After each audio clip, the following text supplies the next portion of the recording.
Previously on X-Men. Nate! The Muslims are on the march! Grab your gear, we're going to Constantinople. Deus Vult! Dude, I've seen your Covenant Eyes report. Does your wife know? Look, I can explain. Dude, Girls Gone Wild, you're a married man! No, it's not Girls Gone Wild, it's Girls Gone Bible. Dude, that's even worse.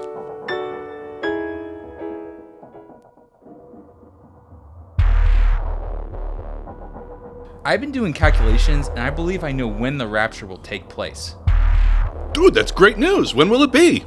Apparently 3 days before the day after tomorrow. Wait a minute! That was yesterday! We've been left behind! You believe in Jesus?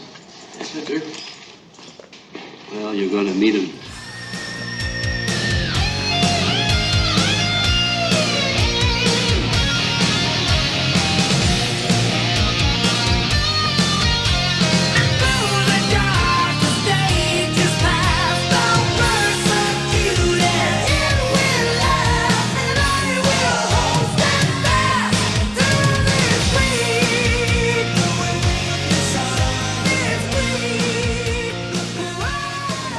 Hello, everyone, and welcome to Steel Creed, where we connect faith and reason to ordinary experience by steel-manning aspects of Christendom. Today, we'll be discussing Jesus as God. And joining me today is my good friend Nate. Greetings, listeners, and greetings, fellow heretics. Looking forward to our discussion today. All right, well, let's get at it. So, Season 2 of Steel Creed, what did you do with your time off? I don't know. I read a lot of Wikipedia articles getting ready for Season 2. And we're very appreciative of that.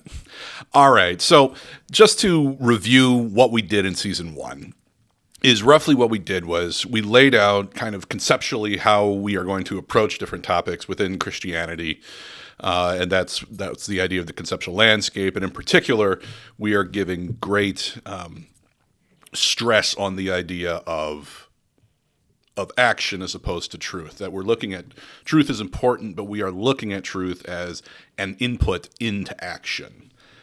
And then the way we evaluate these things, that is to say the different statements of the faith, articles of faith, is we say, look, you can do whatever you want.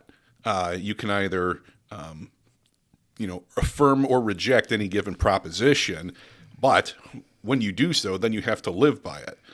And what we do is we have sort of examined the consequences of affirming or denying different ideas. So, for instance, in the Existence of God episode, roughly what we argued was that if you reject the existence of God, then your philosophy is at odds with experience. You don't really have any sort of purpose, any ultimate purpose, and there really is no moral law. I was driving up to Cleveland last night. Yeah. And I was told by these billboards that if I ignored the existence of syphilis, I could be in big trouble. There was more than one billboard? Yes. Oh. That must be a thing around here then. It must. Well, kudos to the biblical ethic of chastity, which we'll talk about at some point, I presume, and at the very least in the speaking about some of the moral injunctions which come. The point is there's consequences to rejecting the existence of syphilis. Maybe not as extreme as rejecting the existence of God, but there are consequences to your beliefs. Yeah, that's true. Wasn't it you that told me about that newscast about, was it Houston, the outbreak of syphilis in Houston? And Houston has a syphilis problem, and apparently it's only getting worse. Anchor Elisa Rivas here with their plan of attack. Elisa. Yeah, when people hear the word syphilis, it certainly doesn't spark a conversation that they think they're going to like at all. They're like, yeah, there's just so much going, like it's the 19th century all over again or something like that. Like, oh my goodness, there's just so much syphilis. Tell people to stop screwing. Anyway, all right. So that was the existence of God and the existence of syphilis. That's That episode was for our subscribers only, the existence of syphilis episode. The next thing we did was we talked about the historical reliability of the Gospels, sans the miracles, and basically made the argument that, you can reject them as historical documents if you like, and we'll be talking about that a little bit more this evening, much to my chagrin, but to the book sales of The Good Doctor. Well, I think it's important to point out that, okay, so we did some episodes on these, but you're going to have, all these things are going to keep coming up. Yeah, they're going to. So it's not like we did the episode on why you should accept that God is real and it's not going to come up again. Right. Yeah, because you're right. There's people who constantly deny these things. Sure. And so there will be some things that we tread back over. Yeah, absolutely. But yeah, I mean, you can reject the historical reliability of the Gospels, but then you're in a sticky situation because you must then explain how the criteria you use to reject them does not also reject the reliability of all historical documents. You can reject the existence of miracles if you like, and again, we just define miracle roughly as acts that God can perform which man cannot. Well, that's what supernatural ones are, and then the miracles themselves are the ones that only God can perform. And like we talked about too, like human power is supernatural power because we are doing something that nature wouldn't accidentally do by itself potentially. Yeah, so we would say that human action is volitional, and then the supernatural is the stuff that non-human beings can perform, and then the miraculous would be only those acts which may be performed by God. And so you can reject the idea of miracles, but then you reject the idea that God acts in a manner beyond the grasp of human power, other than the initial act of creation, which in my mind, the initial act of creation, that's kind of a big deal. And so, I mean, that's quite the statement that he acted exactly once and then never acted again. All right.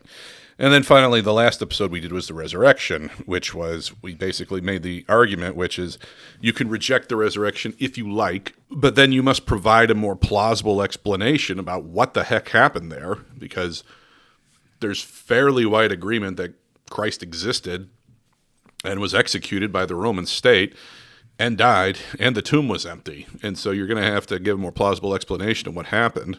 Speaking of retreading ground, in this book, Ehrman says that he used to believe in the empty tomb. Oh, what book would that be? How Jesus Became to Be God, I believe, was the title of this book. That is correct. Okay. But yeah, so we'll get into that a little bit more tonight. Not as deeply as we got into it last time, but we still have to tread through that. So either you have to provide a more plausible explanation, but you don't have to. No one's forcing you. But your other options are that you must act as though God has not disclosed himself beyond what is evident in creation. So just as if I walk into your house, I have a clue about who you are as a person because I can look about the environs and go, okay, well, this guy likes this and not that. He's cleanly or he's dirty or he's organized or chaotic. So you must act as though God has not disclosed himself, or you have to provide some time when God has disclosed himself beyond creation, whose evidence of the disclosure is greater than the circumstances surrounding the resurrection. Like, those are your options. You either provide a more plausible explanation, he hasn't disclosed himself, or there's some other event which has more evidence in the resurrection. Those are your options. I think the fourth one is that Jesus or God raised Jesus from the dead, but he wasn't necessarily God himself. Well, that's what we're going to be discussing this evening. So where this takes us then, and where this is going in sort of the whole structure of what we're up to, at least in my mind, is that you proceed, sort of from first principles, examining what happens if you reject or affirm different statements of belief, and then you see what happens. And so you move from God's existence, New Testament as historical document, resurrection is actually happening, and then the next step in that is Jesus is God. And then if you are willing to go along with that, then you ought to take what he says seriously. And that's roughly how the argument develops for Christian theology. And I think it's important to note, because when we're going after someone who is skeptical, there are believers in different religions who fully accept the resurrection but don't accept Jesus' full divinity. Right. So we're taking it as, okay, the resurrection happened. Now we're going to consider the proposition that Jesus is God. Right. And there's two separate things. It's not like the resurrection proves Jesus is God. It is a potential natural conclusion from the event itself. That's kind of where we're taking it. Exactly. And so to get into that then, I would like to rather let both of our listeners know how much I don't like you, because I thought this was... We only have 2 listeners? Yeah. Okay. That's like a joke from... I first heard that joke on... Do you ever listen to Car Talk? Tom and Ray Magliazzi? I've heard of that show, yeah. Yeah. That show, I found it very entertaining in my youth, but that was one of the things that they would say, both of our listeners. Anyway, how much I don't like you. And the reason why is because I thought this was just going to be the simplest episode in the world. I thought we were just going to read a few passages, bang it out, no big deal. And then Nate comes at me with this, well, there's this whole book that's skeptical about Jesus as God by a fellow named Bart Ehrman. And I was like, are you kidding me? Because let me just ask you personally, Nate. Now, I know that you and I were both raised in Christian homes, but and so this is going to take a little bit of imagination, but just a plain reading of the Gospels, wouldn't you come away with the idea that Jesus thought he was God? Yeah, I think I would say that, I think I said this to you a couple weeks ago, not understanding the cultural context or the literary style of the authors. Yeah. I would say if you read the synoptics, you definitely get the impression that Jesus sees himself as more than a man, whatever that is. Right. Now, if you don't understand the authors and the original audience and the text, you might not catch he's claiming to be God. In the book of John, it's so blatant. Right. That's my point. Yeah. So I think... And then when you read the struggle John, for the modern author, and this is not just a modern author thing. The Romans struggled with this. When Christianity became more mainstream, people really struggled with the idea of Jesus being fully divine, and that was the original Arian heresy. That's where we get the Nicene Creed from. Right. So this has always been a struggle. I think it's not a struggle from the text being clear. It's more of a struggle from human beings being willing to accept it. That's how I would explain it, potentially. Gotcha. Okay. I mean, to me, it's just plain as day that at the very least, Jesus thought he was God when you read the Gospels. It never occurred to me to even question that. You can question whether or not he was right. Maybe he was just a madman, but that Jesus thought he was God, I just thought was very plain. And so that's why I thought this would be very easy, which is why I don't like you, because then I went and I said, okay, well, let's go see what Dr. Ehrman has to say about things. And this book is just, I don't know about you, but for the most part, I try to keep my language PG, but when you're by yourself in the car, it... Oh, I know what you're talking about. I'm not even yelling at other drivers for the most part, but just... there'll be books, and not just Ehrman's, there have been other books where I'm just driving around, I'm listening to this book, and I'm just yelling in my car, are you out of your mind? That's so stupid. Well, what about this? That's so easy to counter-example. That, I don't know, there were multiple times going through this book where I was just are you kidding me? Did you actually make that claim? You're a scholar of the New Testament. What the heck, dude? It was so irritating to get through this book. It was the worst. Well, anyway. So thanks for that. I guess we did it so our 2 listeners don't have to. Yeah, that's right. We did it so you don't. We read Bart Ehrman's book so you don't have to. And just a little background on Mr. Ehrman, Dr. Ehrman. Dr. Ehrman. Hey, so busted rank on him. he became a Christian in high school. He went to Moody Bible Institute. And then I think he went to, it was either Duke or Princeton for graduate school. And he kind of came away from that experience believing that Jesus didn't say most of the things that the New Testament records him as saying. Right. And therefore, he kind of lost his faith, essentially. He became a agnostic, skeptical person. Right. And he's not the worst guy in the world. He's actually a really important New Testament scholar who's done some very good things for helping us learn more about the original text of the New Testament and that type of deal.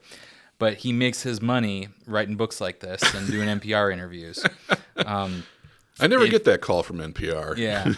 So he debates Christian apologists a lot. He has some good ones with William Lane Craig, Jimmy Akin. There's a nice long list, and they're all really fun to watch because, in my opinion, he loses them all pretty badly.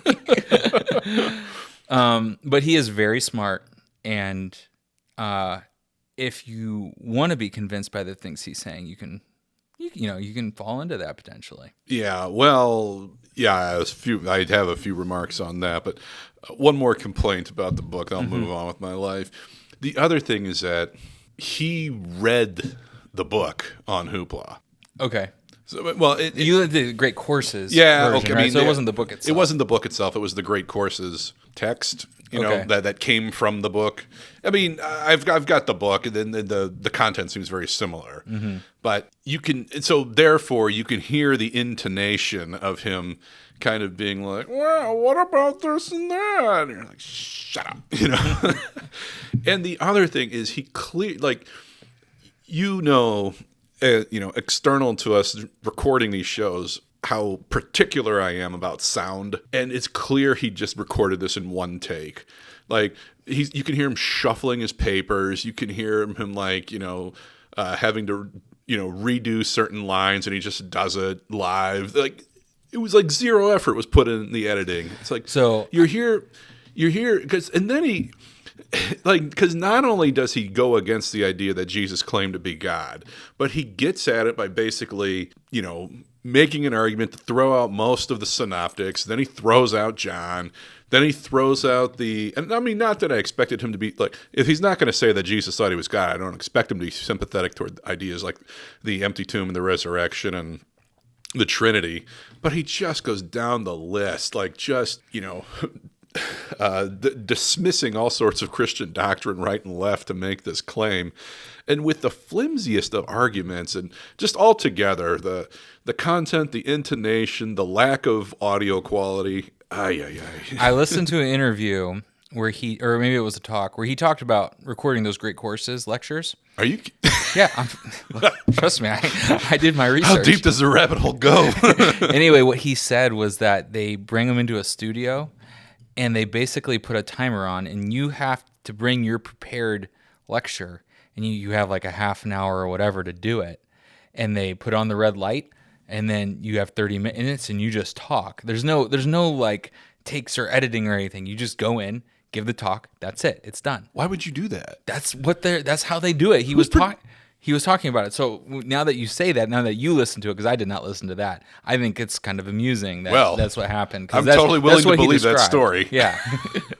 Jeez. So. All right. So let's get into it. We'll give Ehrman 3 minutes before we go back on him hard. Or are we getting back on Ehrman first? Well, looking at your outline here. I mean, I guess even before getting to him, as I was going through this, I thought this is a perfect example. This Ehrman's book. Oh, one more thing about his book. So the name of the book, right, is how Jesus became God, and then some subtitle, right?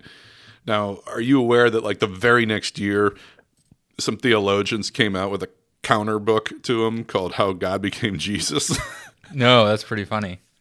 So there's already guys out there who have taken care of him, but functionally, Ehrman serves as a good foil for this conversation. Yeah, and like I said, this is how this guy makes his money. Yep. He's a professor of New Testament Greek, and you make a decent living. But if you want to be a millionaire, you got to write some books and get on the History Channel. So right.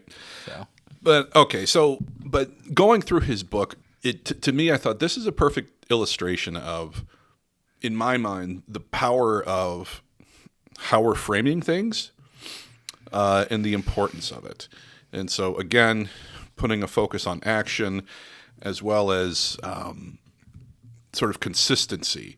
And so I wanted to open actually with a few different quotes here. So are you familiar with Kant's groundwork of the metaphysics of morals? That's where he introduces his categorical imperative. I can't recall. I don't know why I think that's so funny. Are you familiar with the categorical imperative? No.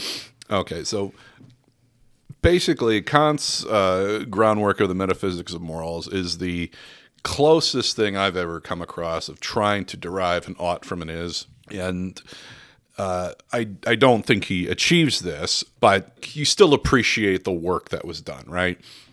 And so he writes in there, and he's using this idea to generate a set of morals, but I think it can be generalized to say thought as such. And so he writes, there is therefore only a single categorical imperative, and it is this: act only in accordance with that maxim through which you can at the same time will that it become a universal law. And so the idea is that if you're going to be engaging in something, it better be the case that if everyone did it, kind of like when you were a kid and your mom's like, what if everybody jumped off a cliff, would you? That if you're going to be doing something, it better be such an act so that if everyone engaged in it, all hell wouldn't break loose, is roughly what Kant's going for there. And I think that that's sort of the spirit of some of the things we've been saying, which is that, well, you can say all you like about the existence of God or the Gospels as historical documents, but once you have said those things, you better be darn consistent with how you apply it. And so an example would be, sort of to take a reverse side of this, is that perhaps I go up against an evolutionary biologist and I say, I think the idea of evolution explaining the existence of man and all animals is a bunch of nonsense. And he says, he gives me his evidence, and I say, yeah, well, what about the Cambrian explosion? And he goes, well, actually, if you look at this and that explains that. And I say, well, what about this? And what about that? And what about this? And what about that? I'm not being a genuine interlocutor there. That's not a good faith conversation, because I've already set out with the idea in mind that macroevolution, is a useless theory. The way I'm getting to that in the argument is I'm just going to keep generating what-if scenarios until you get sick of talking to me. Right, as a pointless interchange. And that's kind of how I feel about this book, is that if you start off with the goal in mind that Christ doesn't claim to be God, you can absolutely get there. But in so doing, you will generate a set of criteria, which when you use Kant's categorical imperative and universalize those criteria, you're going to be in bad shape. And so that's sort of the metaphysical framework of this. For the historical framework, and we probably should have brought this into the historical documents episode, but I didn't think about it. But this comes from the beginning of chapter 2 of Chesterton's Everlasting Man, Professors in Prehistoric Men. And he writes, so this is Chesterton writing here, he says, science is weak about these prehistoric things in a way that has hardly been noticed. The science whose modern marvels we all admire succeeds by incessantly adding to its data. In all practical inventions, in most natural discoveries, it can always increase evidence by experiment. But it cannot experiment in making men, or even in watching to see what the first men make. An inventor can advance step by step in the construction of an aeroplane, even if he is only experimenting with sticks and scraps of metal in his own backyard. But he cannot watch the missing link evolving in his own backyard. If he has made a mistake in his calculations, the aeroplane will correct it by crashing to the ground. But if he has made a mistake about the arboreal habitat of his ancestor, he cannot see his arboreal ancestor falling off the tree. He cannot keep a caveman like a cat in the backyard and watch him to see whether he really does practice cannibalism or carry off his mate on the principles of marriage by capture. He cannot keep a tribe of primitive men like like a pack of hounds and notice how far they are influenced by the herd instinct. If he sees a particular bird behave in a particular way, he can get other birds to see if they behave in that way. But if he finds a skull or a scrap of a skull in the hollow of a hill, he cannot multiply it into a vision of the valley of dry bones. In dealing with a past that has almost entirely perished, he can only go by evidence and not by experiment, and there is hardly enough evidence to even be evidential.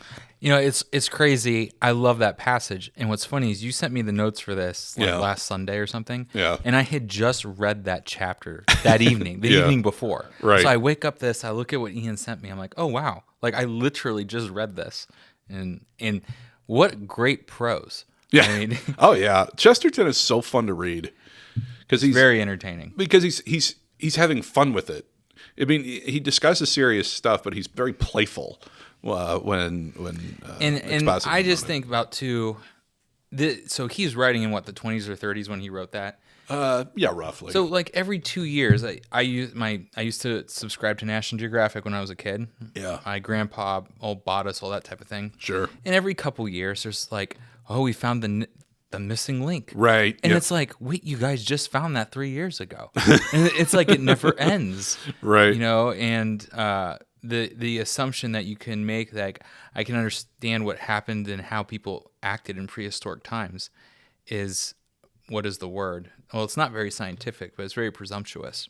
It's very presumptuous, and that's why he writes, thus while most science moves in a sort of curve, being constantly corrected by new evidence, this science, in this particular case, he's talking about archaeology or anthropology, ancient anthropology, this science flies off into a space in a straight line, uncorrected by anything. Fantastic. And so I think but the reason why I say that is not just because I enjoy Chesterton, but I think it's important to, again, keep in mind that when you're doing history, it's very different than doing physics today. It's like you've got what you've got, and you do the best you can with what you have, but you don't have a lot to go on in a certain sense, right? And you can't increase it through experimentation like we can with science. And so you've got to be, because you don't have a lot to begin with, you've got to be very careful with the criteria that you use, because otherwise you're going to, I mean, kind of like what we argued in the historicity, you're going to throw out everything. Which Bart almost does in Yeah, this book. right. So let's get into it so that we can. I think this is the first time we're pounding on someone who's alive. Yeah. So anyway, all right. So like I said, I thought this was going to be a very simple episode. Look up a few verses, go, yep, pretty straightforward. Jesus thinks he's God. Let's move on with our life. But no, we got to deal with his criticism. And so I think the reason you have to is I would think most people in our Western culture would take someone like Bart Ehrman at face value. That's why we're dealing with this. Yeah. I think that's a fair statement. And I guess the other thing is that in my mind, now I know this was a heresy later on in the church, well, later on from the first century, but the idea that, was Jesus really human? I don't think many people today dispute that Jesus was human. No, because it lines up with how our culture views things more than that culture that denied his humanity back then. Right. Yeah. And so, I'm not even going to bother with that unless you're really concerned about it. But I don't think anyone's going to complain about that. I think no one we're trying to reach would really have a problem with that. Right. So roughly, and I know you've been through it too, so I'm going to explain what I see him saying, and then, fill in the gaps, if you will. But roughly, I think his argument is, one, you can't trust, kind of like what you said earlier. There's a lot of stuff attributed to Jesus that he didn't really say, right? And so you can't trust some of the things in the synoptics. You can trust some of them, not others. He puts forth 3 criteria, which we'll go over. You cannot trust almost the whole of John because it comes much later and because it's very different in content and because in his mind, the way he sees this play out as far as I can tell, is that I think the way he sees this play out is that you've got the Gospel of Mark, which is the first one that gets the idea out there. Later on, Matthew and Luke come into play. They're fairly corroborative of each other. But meanwhile, what's happening is that Christianity as a religion, say, is advancing, and new ideas are being generated. So Christ first goes from, rabbi or teacher to, angelic to God to part of the Trinity. And these advances in thought over time about the nature of Christ then need to be, if you will, proven by some sort of divine work demonstrating their truth, their veracity. And so that's how Jesus moves from just being a rabbi to slowly climbing the divine ladder, if you will, into being God. And I think that exposes our culture's general way of thinking of things as evolving. So, you have simpler forms lead to, more complex forms. And I'll just make two quick examples with this, Sure, with what we're talking about here. So, like with the Gospels, their traditional view is that the reason we have it in the order Matthew, Mark, Luke, and John is because their traditional view is that Matthew was written first. And now we don't know. So Mark, we're doing our best. Mark could have been written first, but Matthew could have been written first too. And the earliest Christians believed that Matthew's gospel was written first, and actually was written in Hebrew before it was written in Greek, which is kind of interesting. Now that wouldn't have, but that's a problem for us because we see Mark, since it has less text in it and it's shorter, we just can't help ourselves but think that it must have been the first one because it's the most primitive. So really, now, that could be true. It still could be the first one, and there's good arguments for why it could be the first one. But our presumption, kind of leads to that conclusion too easily sometimes. On the second part of Jesus, the views of Jesus, going from rabbi teacher to Messiah to some type of divine-ish figure, supernatural kind of being, figure to being part of the Godhead. That is really divorced from what actually happened in history. If you just read the people who believed in Jesus, right, the first Christians, but that view of things is more palatable to our culture. And so when people hear that, oh yeah, Jesus became God over time, that makes so much sense to me because that's just how we think about things, right? Well, yeah, and even in the text when he argues that. Basically what he's arguing is there's a retconning, right, of Christ. That's really what he's arguing in the text, is that there's a retconning of Christ as the church develops in its theology throughout time. They got to retcon him in there, and so that's where the book of John comes from. And then when you're talking about the Trinity or something like that. You've got that phrase in, I think it's 1 John. Yeah, it is, because the other two Johns only have one chapter, where it's talking and say, and there are three that testify, the spirit, the water, and the blood, or something like that. I can't quite remember the nouns off the top of my head. But anyway, so they've got this retconning thing, but Ehrman attacks that verse because, some people use that as a proof text of the Trinity, say. And he's like, well, it might have been added by a scribe. And again, you just get the impression that you start the book with the conclusion in mind, and then you find all the evidence to get to it. He goes after the Gospel of John because that's the one where Christ is most clear in his declarations of divinity. So that's why he goes after that the hardest. But some of the things that, and so that the idea of retconning, I think, again, is something that we today would be more willing to accept. But to me, that's sort of absurd on its face, because it's very similar in my mind to, have you met people such that, for them, like, everything is mythic and everything is symbolic of something? And so, Ehrman, and Ehrman's not the first guy who I've heard speak this way, but Ehrman's making statements like, well, the theology progressed, and so therefore there needed to be a historical document to back it up. And my mind is, well, why is the theology progressing? Are they just making things up? Why would they do that? Like, why would people sit around and generate a theology and then feel the need to write some book which is purportedly historical, which then serves the theology? Like, to me, that's very odd in my mind. That I don't know how you generate a theology divorced from Real events. real events. Yeah, actual observation. To me, that's just insane. I think the other thing, too, that he takes advantage of, like we use this 1 John 4 thing, there's a lot of things that get said in the New Testament that we have no idea what they were talking about.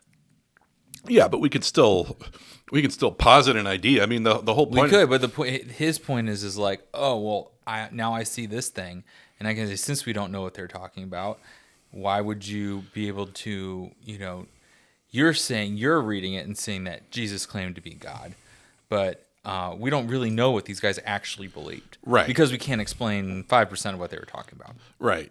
But even that... with any level of certainty. Certainty, yeah, that's a fun one. But even in that case, like I said, the 1 John passage, he's just going, yeah, we think a scribe put that in there. Like, it's because it wasn't convenient for him. That's quite the statement, my friend. So that before getting into the addressing these things with some precision, that was my takeaway from the text.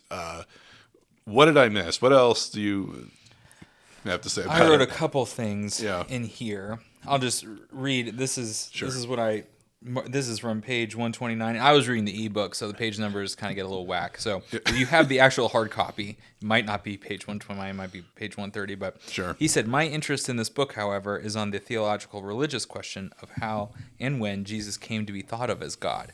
And my argument is that this is not what Jesus himself spent his days teaching and preaching during his public ministry. Quite the contrary, the burden of his message was an Apocalyptic. Yeah. proclamation of coming destruction and salvation. He declared that the Son of Man would be coming on the clouds of heaven very soon in judgment on the earth, and people needed to prepare for this cataclysmic break in history as the new kingdom would arrive, in which the righteous would be vindicated and rewarded for remaining true to God and doing what God wanted them to do, even when it led to suffering. Now, here's the key thing about Bart you have to understand. He is saying that Jesus thought that the Son of Man guy was coming, but he claims at some points in this book that Jesus didn't think he was the Son of Man. Right. Jesus refers to the Son of Man 78 times in the gospel narratives, and there is no doubt that he was talking about himself in the third person. Mm-hmm. I mean, there's the vast majority of these passages is very clear that's what he's doing, and the ones that aren't super clear, it's just because Jesus wasn't being clear to the people he was talking to. Right. Like his disciples were like, oh, I see. If they were smart enough, they'd see what was going on. And so what he does in this book is he says things at the beginning of the book to preset your brain. Mm-hmm. So that when he contradicts himself because he's lying in the rest of the book, well, let's be a bit more generous than that. Let's not defame the guy. Well, I mean, I'll defame him here because he claims in this or book. let's defame him. Sure, why not? Let's see here. Here we go. I really don't think he's lying. I think that, again, he started with the goal in mind, found evidence and quotes to support it, didn't really do a thorough, double check, and then published it. Yeah, like he says, for example, on page 106, that Paul never claimed in the epistles that Jesus declared himself to be divine. Right. And then further on down here, he just clearly says, Paul claimed that Jesus declaimed to be divine. Or no, Jesus called Jesus God. Mm-hmm. And it's just like, you are so hypocritical. Like, if you just read the first part of the book, you make all these claims, and then you get to page like 330. Yeah. And you reverse that claim. Oh yeah, I have a few juicy examples of my own. Okay. Yeah, it's not a careful text, and I remember he's like because he goes after the resurrection. It was interesting because he goes after the resurrection, but before going after the resurrection, he goes after even just the idea of the empty tomb. And so he goes through and he's like, look, you've got all these examples of people talking about the risen Christ, but no one mentions the empty tomb. Isn't that really odd? It's like, dude, if they're claiming Christ is risen, isn't the empty tomb maybe implied? And again, what gets me about this is that when in Acts 2 at Pentecost, when Peter's preaching, they're in Jerusalem. And presenting the body would have been the easiest thing in the world. Christ is risen from the dead. No, he's not. He's right over here. It's like, go and look, So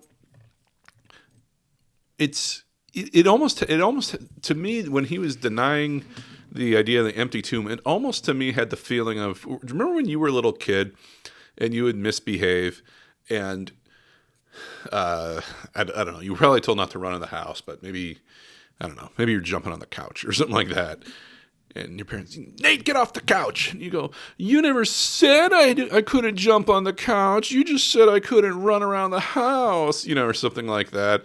How, like in a technical sense, you were correct.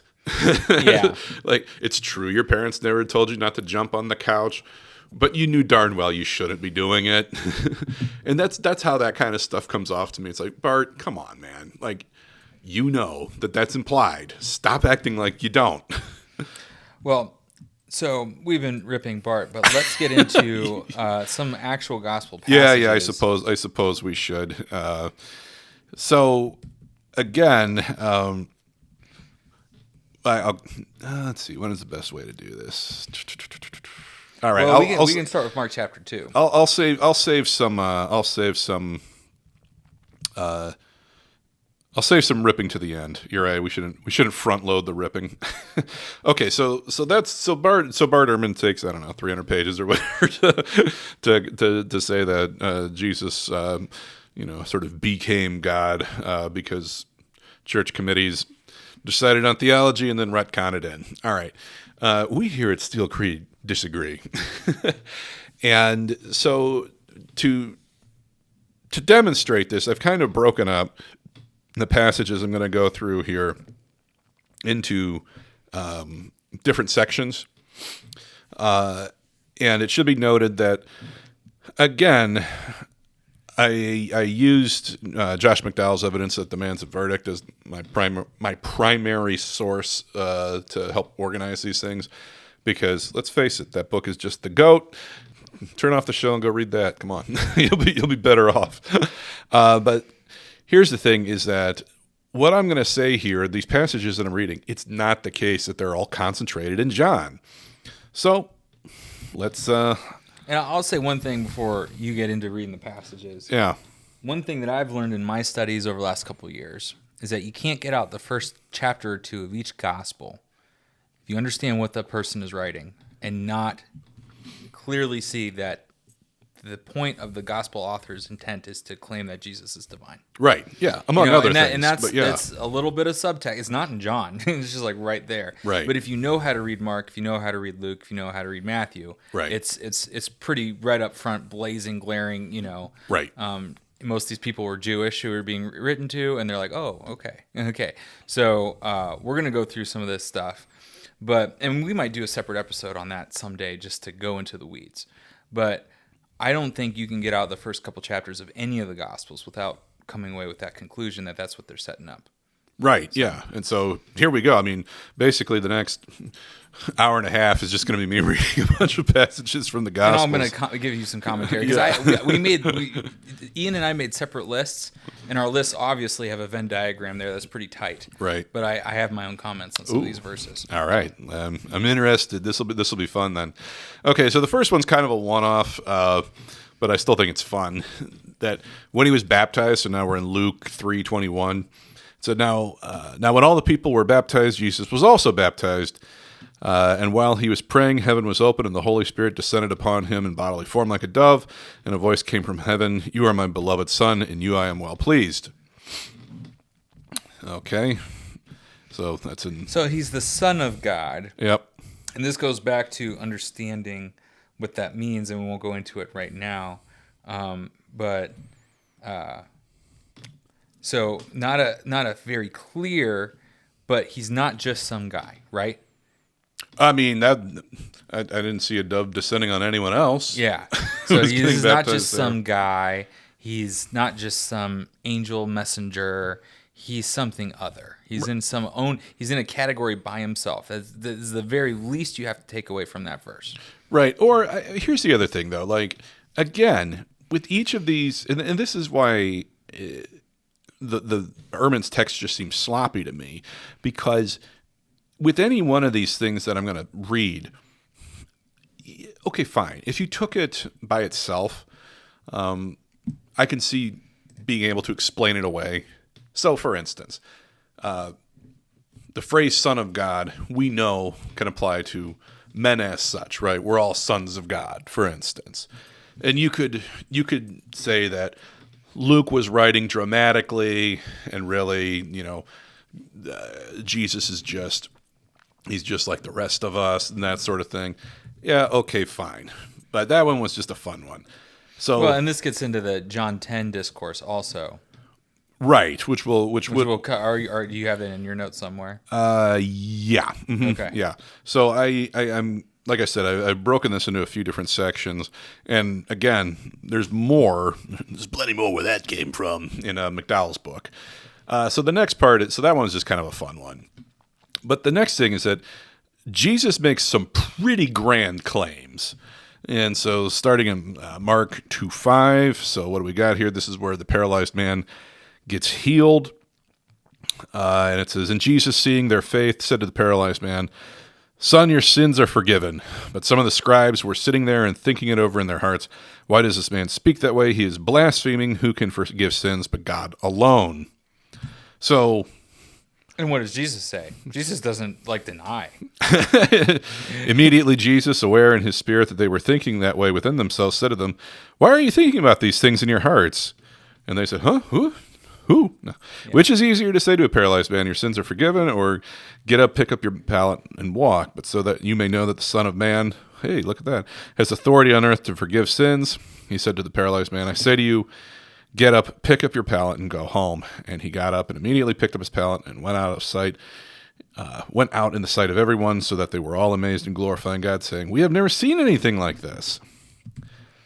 And I would just say real quick on that.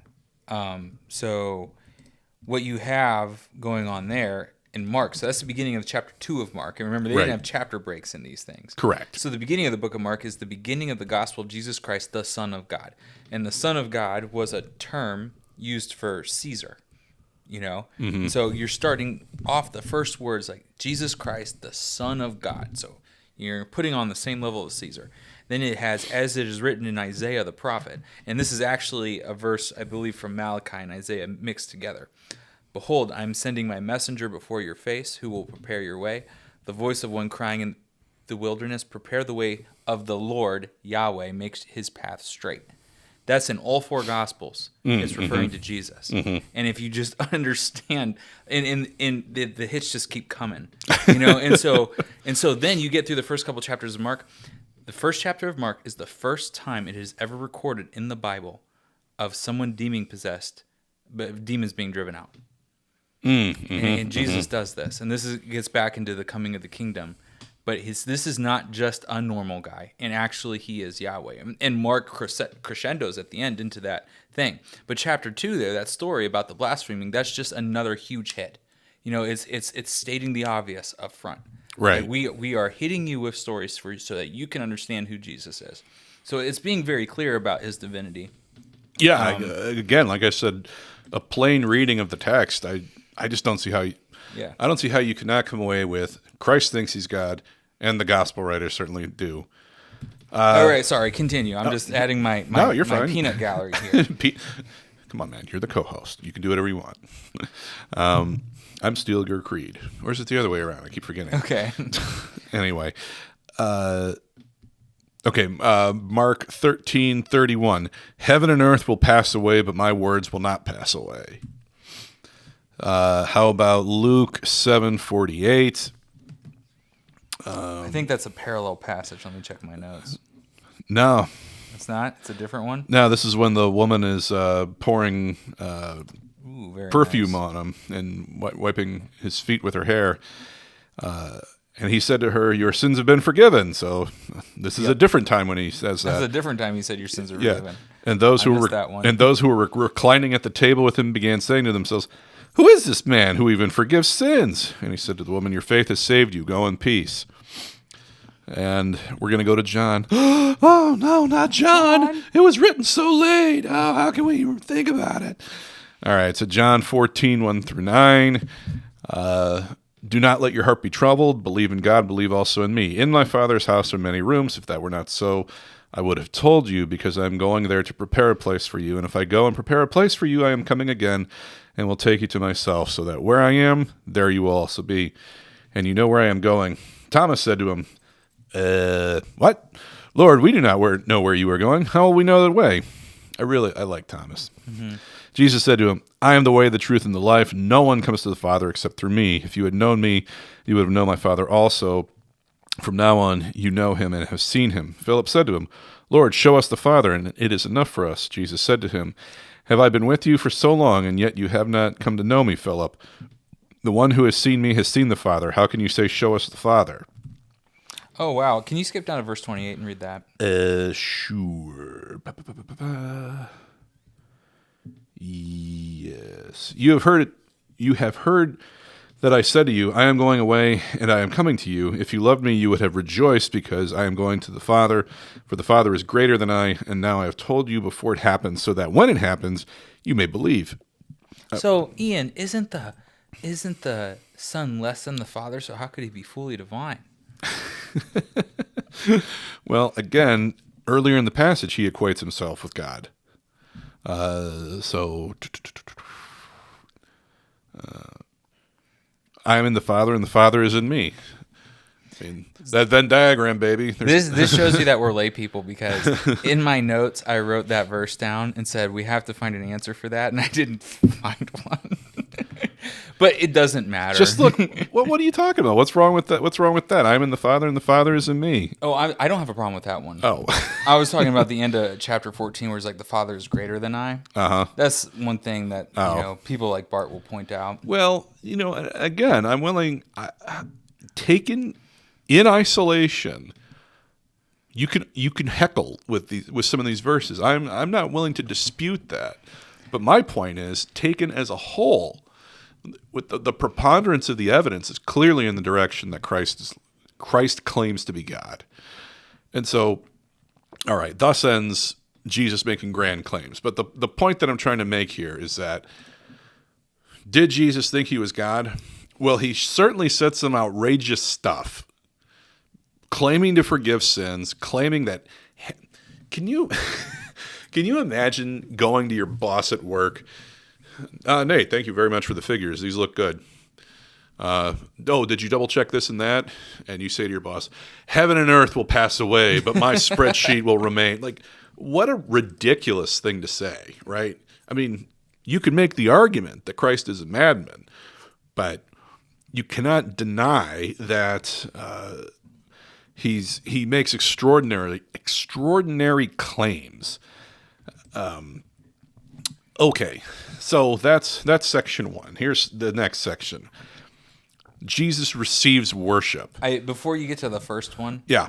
I just want to add one that's not in your list. Yeah, go for it. So Matthew chapter 2, All right. with the wise men. Let me pull that up. So Matthew chapter 2, verse, I'll start in 9. Oh, no, 10. Okay, so they saw the star. When they saw the star, they rejoiced exceedingly with great joy. And going into the house, they saw the child with Mary his mother, and they fell down and worshipped him. Then, opening their treasures, they offered him gifts, gold and frankincense and myrrh. And being warned in a dream not to return to Herod, they departed to their own country by another way. Going back to my whole thing about if you just read the first 2 chapters of each gospel, Sure, you can't escape Jesus' divinity. So I saw that one wasn't in your list. There's a lot of great ones. I just wanted to throw that one in there. Right. So we can continue with your list. Well, show's about me. Yeah. Well, maybe that's a nice lead into this next section, which is Jesus receives worship. So prior to getting to those, here's some context. So if you go to Acts 10:25-26, what happens there? Let's see here. So this is Peter in Caesarea. He's meeting Cornelius. It says, when Peter entered, Cornelius met him and fell at his feet and worshipped him. But Peter helped him up, saying, stand up. I too am just a man. So Peter gets it. Nope, just a dude. You're not supposed to do that. I appreciate it. Thanks a lot. Okay. Similarly, Revelation 19, verse 10. What happens? This is the Apostle John writing. Again, Revelation is. I mean, I do not want to do an episode on it because it's so confusing. But at the very least, Revelation to me appears as a man writing down visions that he doesn't understand. So Sure, he sees some incredible stuff. And so it's not surprising to me then that after seeing all this incredible stuff, John writes, then I fell at his feet to worship him, him being the angel to whom he's speaking. But he said to me, do not do that. I am a fellow servant of yours and your brothers and sisters who hold the testimony of Jesus. Worship God. So, it's sort of known that, no. Worship is for God alone. You can respect people, but worship is for God alone. Okay. So then you go to Matthew 4:10. And so this is Christ talking to the devil during the temptation in the wilderness. Jesus said to him, go away, Satan, for it is written, you shall worship the Lord your God and serve him only. So even Christ is saying that no, you can't just be giving allegiance and worship to whoever. That's reserved for God alone. And of course, that's echoed again in Luke because that's where that takes place there. Okay, only God should receive worship. All right. Well, now let's look at what Christ is up to. So you go to Matthew 5, 20-28. And what's he up to? You have heard that the ancients were told, you shall not murder. Whoever commits murder shall be answerable to the court. But I say to you that everyone who is angry with his brother shall be answerable to the court, and whoever says to his brother, you good for nothing, shall be answerable to the Supreme Court. The Supreme Court? And whoever says... What are you reading, like the New Living Translation or something? New American Standard. Okay. Yeah. And whoever says, you fool, shall be guilty enough to go into the fiery hell. Therefore, if you are presenting your offering on the altar, and there remember that your brother has something against you, leave your offering there before the altar and go. First be reconciled, and then come present your offering. Come to good terms with your accuser quickly while you are with him on the way to court, so that your accuser will not hand you over to the judge, and the judge to the officer, and you will not be thrown into prison. Truly, I say to you, you will not come out of there until you have paid the last penny. You've heard it said, you shall not commit adultery, but I say to you, anyone who looks at a woman with lust for her has already committed adultery with her in his heart. Okay, so why does this matter? It matters because what's Christ doing? He's taking two of the 10 commandments, and he's expanding them. Well, Who has a right to do that? That's quite that's quite the thing to do there, right? And then you go to Matthew 8, verse. So this is when he heals a man with leprosy. Verse 2, a man with leprosy came to him and bowed down before him and said, Lord, if you were willing, you can make me clean. Jesus reached out his hand and touched him, saying, I am willing, be cleansed. And immediately he was cleansed. So you got this guy bowing down to him. Matthew 14, verse 33. So this is when he walks on water and stills the storm. Those who were in the boat worshipped him, saying, you are truly God's son. Matthew 16, verses 15 through 17.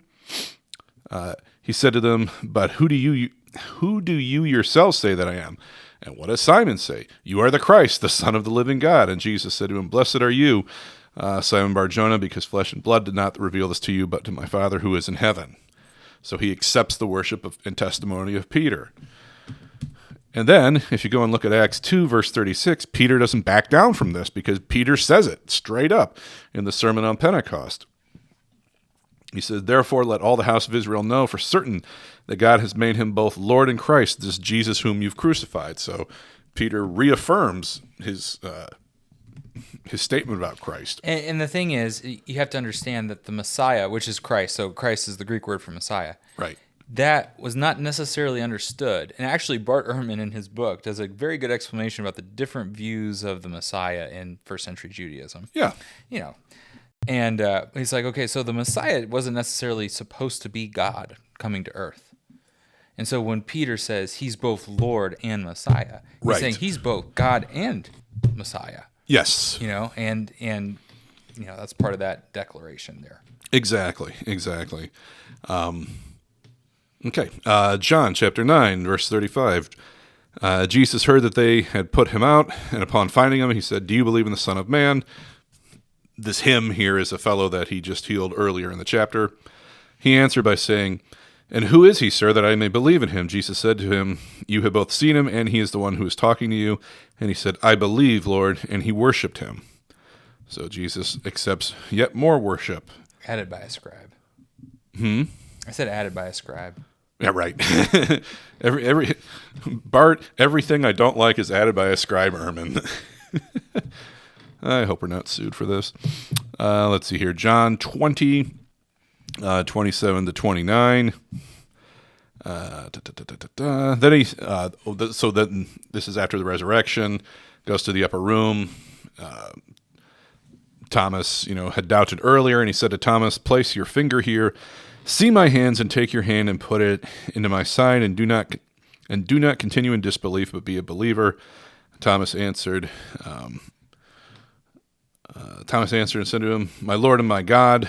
Jesus said to him, "Because you have seen me, now you have believed. Blessed are those who did not see and yet believed." Okay, so what do we have there? About 11, not a total of 11 passages, but you've got multiple passages here. And what do we learn? It's clear to everybody involved that only God gets to be worshipped. Peter says it. John says it. Jesus says it. Jesus says, what's going on here? Jesus says it. And then goes, expands the commandments, and accepts worship from multiple people. From Thomas, from the guy he healed, from Peter. And so that's at the very least an implicit claim to divinity.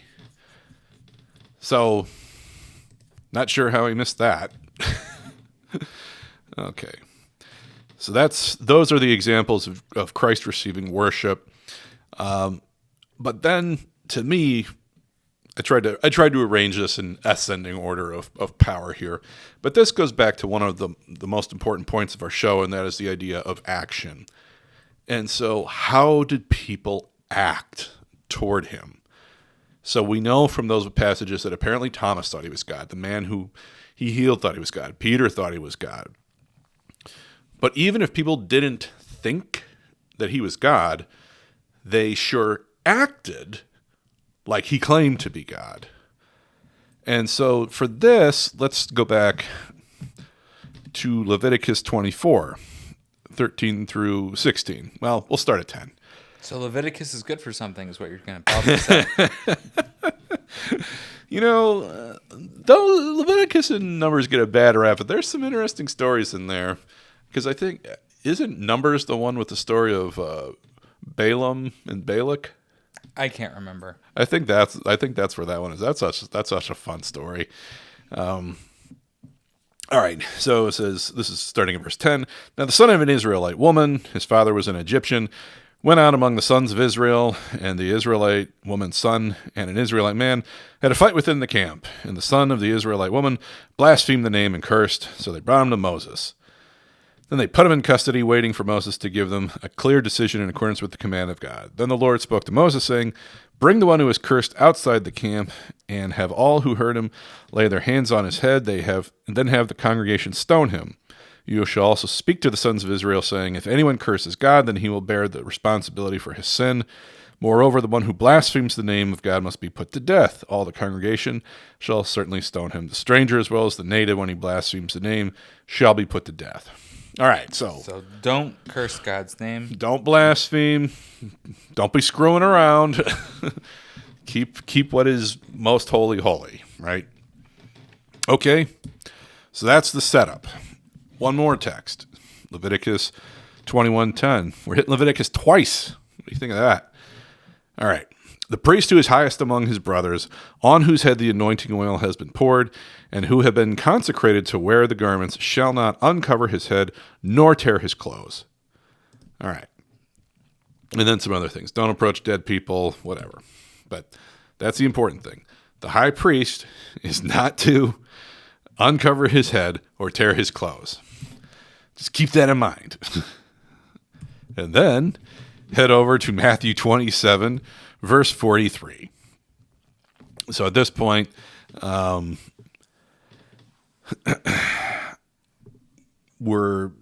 Christ has been betrayed to the Jews and the Romans, and so he's being crucified at this point.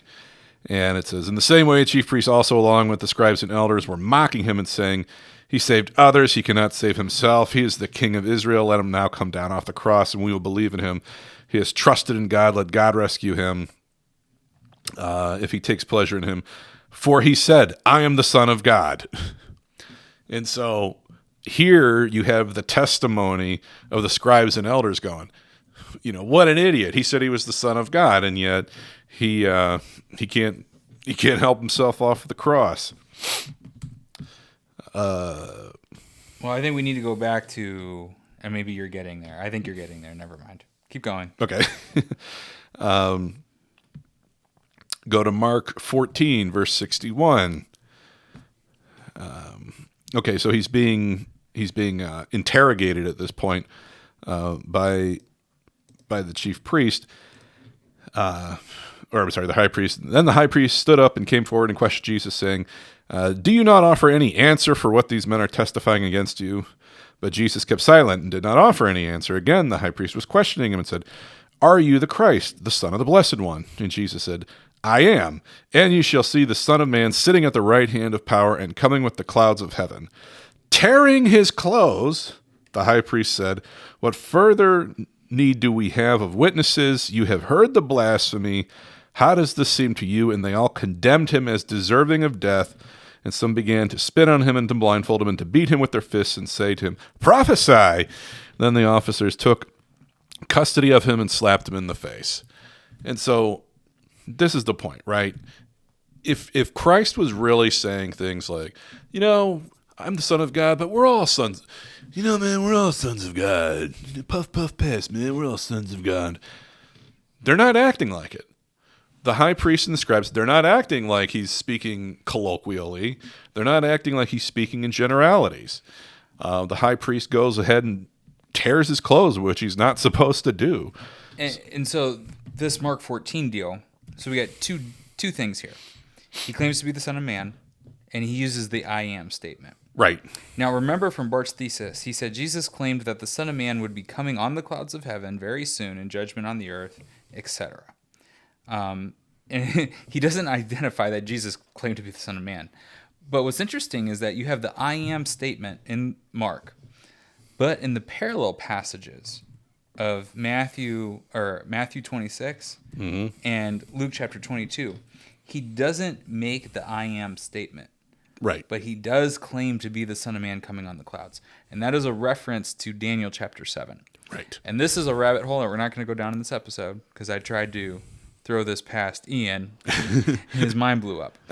But there is this deal. Got better. Yeah, so the Son of Man figure in Daniel chapter 7, which is a vision, is seen as the second Yahweh figure. Mm-hmm. And this is like not a debated thing. This is a very clearly understood thing, both by Jewish scholars and by Christian scholars. For the Christian version of this, there's a Hebrew scholar. His name was Michael Heiser. He wrote a book called Unseen Realm about 10 years ago. Very popular book. I'd highly suggest reading it. Is he now Michelle Heiser? No, he passed away from pancreatic cancer a year no. ago.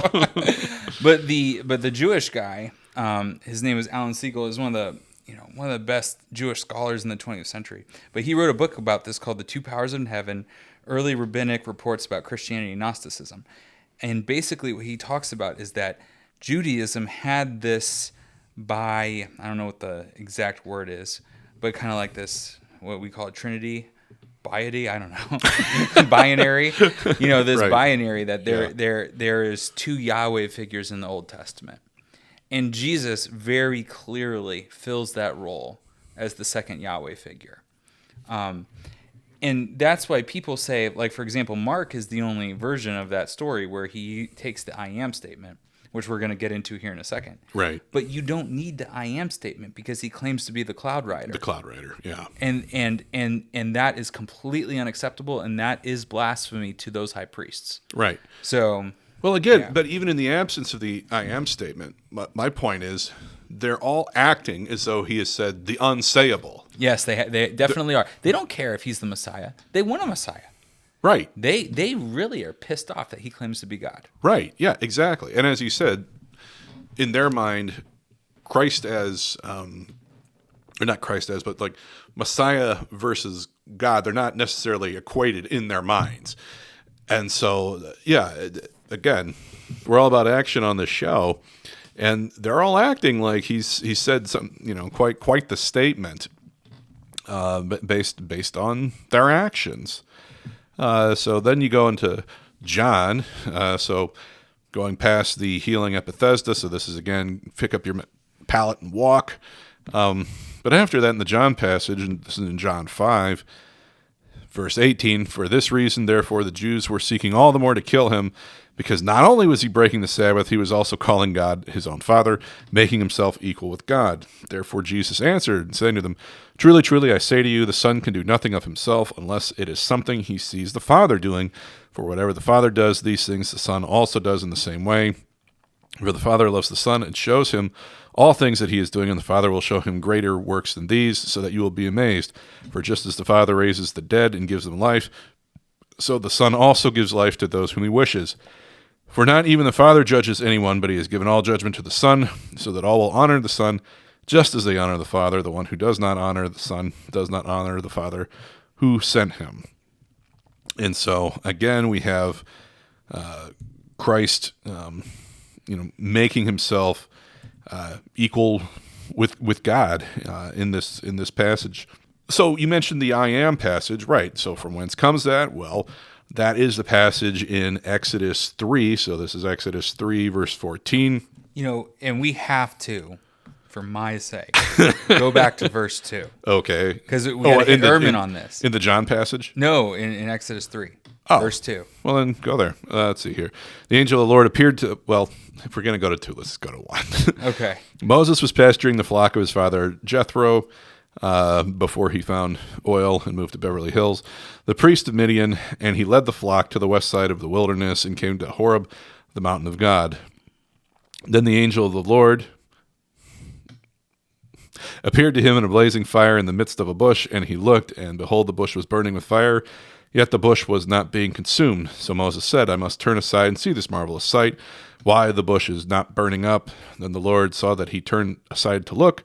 God called to him from the midst of the bush and said, Moses, Moses. And he said, Here I am. And then he said, Do not come here, remove your sandals from your feet, for the place on which you are standing is holy ground. And he said, I am the God of your father, the God of Abraham, the God of Isaac, and the God of Jacob. Then Moses hid his face, for he was afraid to look at God. So, he's seeing God. And you can see there's this angel figure. And this is, trust me, listeners, our 2 listeners, Both of we're you. about to hit Bart really hard. Okay? Actually, we're going to rabbit trail and hit Bart really hard. And then we'll go back. Okay, so Oh, my goodness. There's this angel of the Lord figure. Moses sees him. But then this angel of the Lord figure is also kind of God. It's like this dual thing happening here. And then, here, verse 6, Moses hid his face because he was afraid to look at God. Well, why, would he think that if there wasn't some type of visible representation of God in the bush, who is obviously the angel? Which is called the angel of the Lord. Yeah, so anyway, we can continue in verse 7, or we can skip to verse 14 at that point. But go ahead. But to sort of buttress your point there about the angel, again, this goes back to action, the idea of people acting as though the angel of the Lord is God. What happens in Judges 13? So this is when the birth of Samson is promised to Manoah. So this is Judges 13, starting at verse 15. Then Manoah said to the angel of the Lord, "Please let us detain you so that we may prepare a young goat for you." But the angel of the Lord said to Manoah, "Though you detain me, I will not eat your food, but if you prepare a burnt offering, offer it to the Lord." For Manoah did not know that he was the angel of the Lord. Then Manoah said to the angel of the Lord, "What is your name, so that when your words are fulfilled, we may honor you?" But the angel of the Lord said to him, "Why do you ask me my name? For it is wonderful." So Manoah took the young goat along with the grain offering and offered it on the rock to the Lord, and he performed wonders while Manoah and his wife looked on. For it came about, when the flame went up from the altar toward heaven, that the angel of the Lord ascended in the flame of the altar. When Manoah and his wife saw this, they fell on their faces to the ground. Now the angel of the Lord did not appear to Manoah or his wife again. Then Manoah knew that he was the angel of the Lord. So Manoah said to his wife, "We will certainly die, for we have seen God." Wow. But his wife said to him, "If the Lord had desired to kill us, he would not have accepted a burnt offering and a grain offering from our hands." Manoah's wife in for the clutch, man, right there. All right. Now we have to rabbit trail and just hit Bart really hard here. All right, go for it. Go. All right, Take so another swing at Bart. This is I'm okay page with it. 289 on Bart. All right, go for it. I have read Paul's letter to the Galatians hundreds of times in both English and Greek. But the clear import of what he says in Galatians 4:14 simply never registered with me until, frankly, a few months ago. In this verse, Paul calls Christ an angel. Right. The reason it never registered with me is that the statement is a bit obscure, and I had always interpreted it in the alternative way. Thanks to the work of other scholars, I now see the error of my ways. If this is the case, then virtually everything Paul says about Christ throughout his letters makes perfect sense. As the angel of the Lord, Christ is a pre-existent being who is divine. He can be called God, and he is God's manifestation on earth in human flesh. Paul says all these things about Christ, and in no passage more strikingly than in Philippians 2:6-11, a passage that scholars often call the Philippians hymn, or the Christ hymn of the Philippians, since it is widely thought to embody an early hymn or poem devoted to celebrating Christ in his incarnation. The interpretation of the Christ poem in Philippians shows that the very early Christian movement, the followers of Jesus, were making audacious claims about him. He had been exalted to equality with God, even though God himself had said that there was no other apart from him. Somehow, Christians were imagining that there was indeed another, and this other one was equal with God. But it was not because he was God by nature, to use the later philosophical theological term that came to be applied to discussions of Christ's deity. He was God because God had made him so. This goes on. The thing is, Bart is admitting that Christ and the Christians believed he was God, admitting that Christ is, where he says that Christ is just an angel. Actually, I'll look it up in the book right now. I had always read the verse to say that the Galatians had received Paul in his infirm state the way they would receive an angelic visitor, or even Christ himself. In fact, however, the grammar of the Greek suggests something quite different, as Charles Giesen has argued, and that has been affirmed in a book on Christ as an angel by New Testament specialist Susan Garrett. The verse is not saying that the Galatians received Paul as an angel or as Christ. It is saying that they received him as they would an angel, such as Christ. By clear implication, then, Christ is an angel. But this means that in Galatians 4:14, Paul is not contrasting Christ with an angel. He is equating him with an angel. Right. Okay. I remember that, yeah. So, but here's the thing. Bart knows that being associated with the angel of the Lord means to be Yahweh himself. He even says that the Christians believe that. Mm-hmm. But somehow he wraps it up into saying that, no worries, we can just believe Paul just thought Christ was an angel. But again, this goes back to my point about starting with the goal in mind and then finding evidence for it, right? Which is that, again, taken in isolation, you can make that argument, right? You go, well, if you actually examine the grammar and this and that, okay, fine. But put it together with the rest of the context, including but not limited to passages in the Old Testament where it talks about the angel of the Lord, and everyone acts like they're talking about God. And the thing that got me, and this is more than halfway through the book, this was one of my biggest pissy moments from reading this book. when you were screaming in your is that house. he knows that his readers don't know this. Like, you can grow up in any church in the United States, and to associate the Old Testament figure of the angel of the Lord with God himself, since we don't read the Old Testament, we don't study it, and we don't think about it. In the Grand Anabaptist tradition. That's what you would take away. You could take him at face value when he's saying this stuff. Sure. And he yeah. knows his audience. He knows his audience doesn't know this. That's what really pisses me off. Well, that kind of goes back to, and we should put this in the notes. The again, I'm not willing to say that he's acting in bad faith here. It to me it just seems sloppy, but it does remind me of who's the guy with the William Lane Craig, saying, I just don't see. I can't do Craig's voice. I keep trying. Craig saying there's now here. What has happened, I think, is there are really two Bart Ehrmans that are on display. Dan Wallace, who is a textual scholar at Dallas Theological Seminary, likes to distinguish between what he calls the scholarly Bart Ehrman and the popular Bart Ehrman. The scholarly Bart Ehrman knows that the text of the New Testament has been established to 99% accuracy.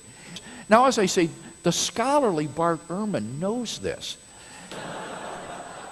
Good Bart knows that the text of the New Testament is virtually certain.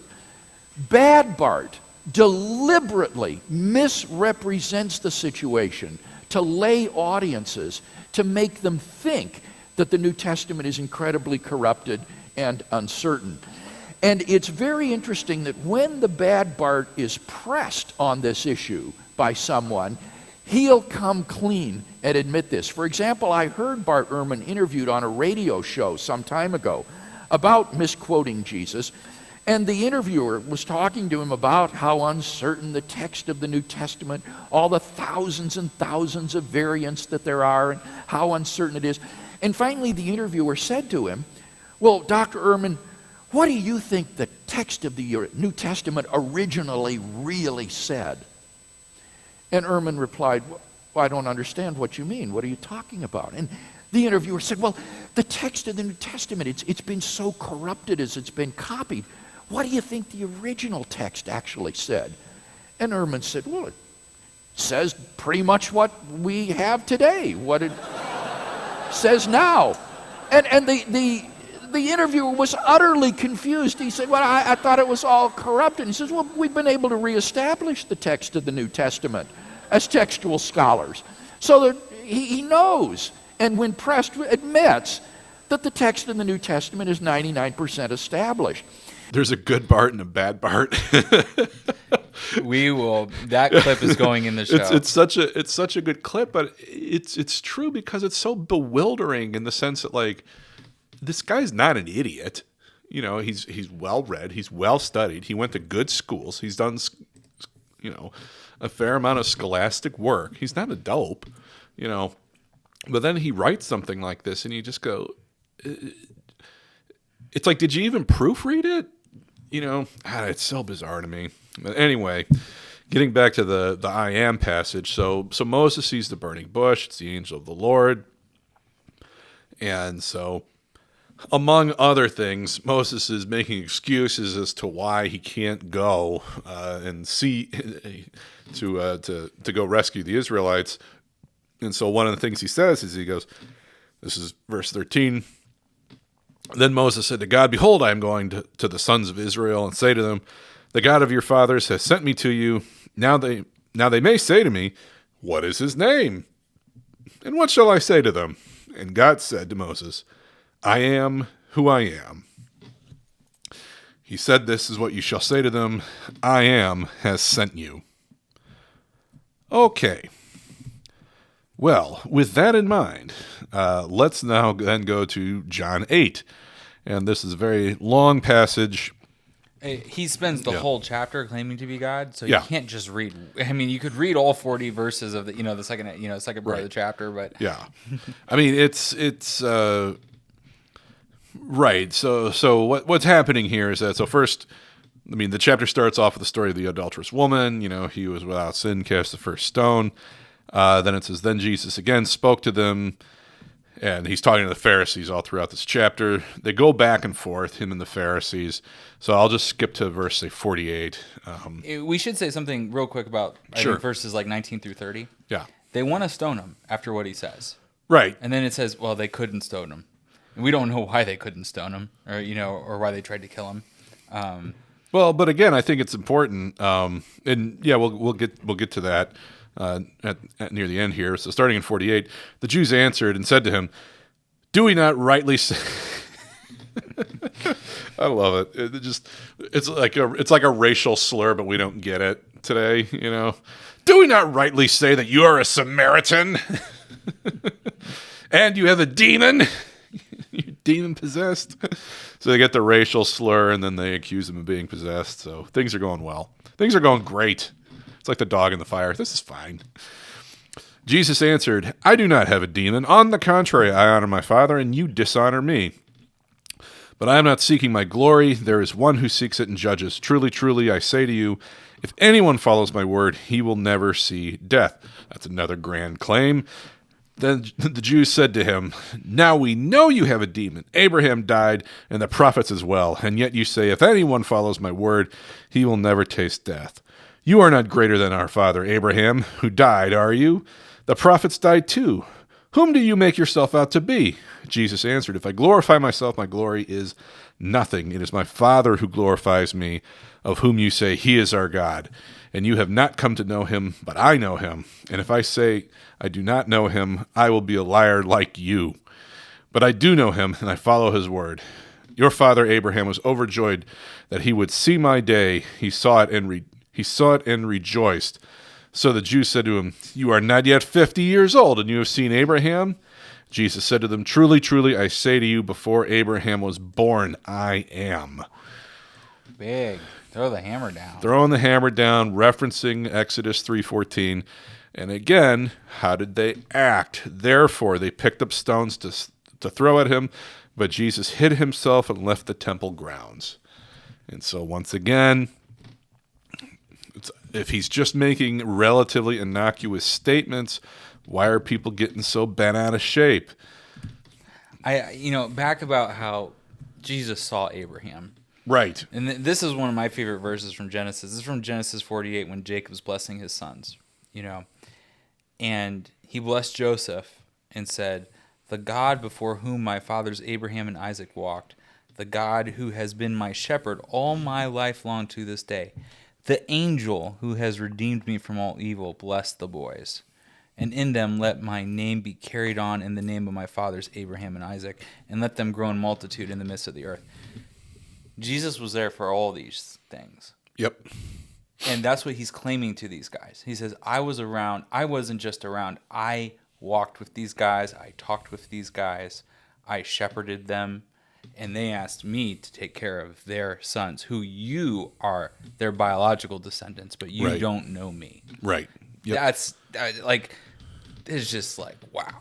Well, yeah, and the fact that, they consider Abraham to be their father, and he's saying, you're not really sons of Abraham. I mean, that's quite the insult. Yeah, I mean, it's that would the claim too. Yeah, I mean, that would be like someone coming into church today and saying, "None of you are Christians." You'd be like, "What? Who are you, pal?" I'd get a little bent out of shape, I think. Mm-hmm. Okay, 2 more to go. John 10, starting at verse 22. At that time, the Feast of Dedication took place in Jerusalem. It was winter, and Jesus was walking in the temple area in the portico of Solomon.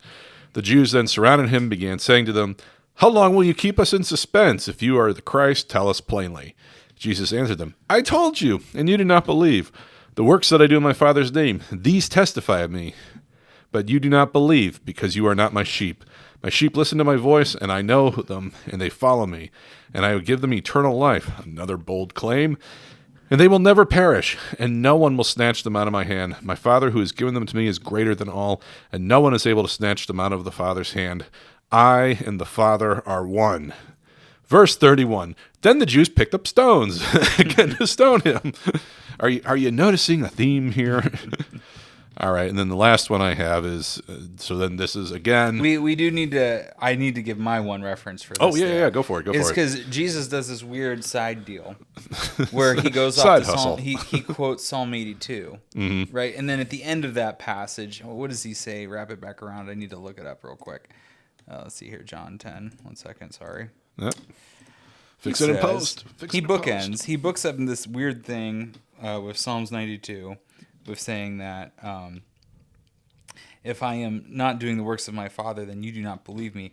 But if I am doing them, even though you do not believe me, believe the works, that you may know and understand that the Father is in me and I am in the Father. Again, they sought to arrest him, but he escaped from their hands.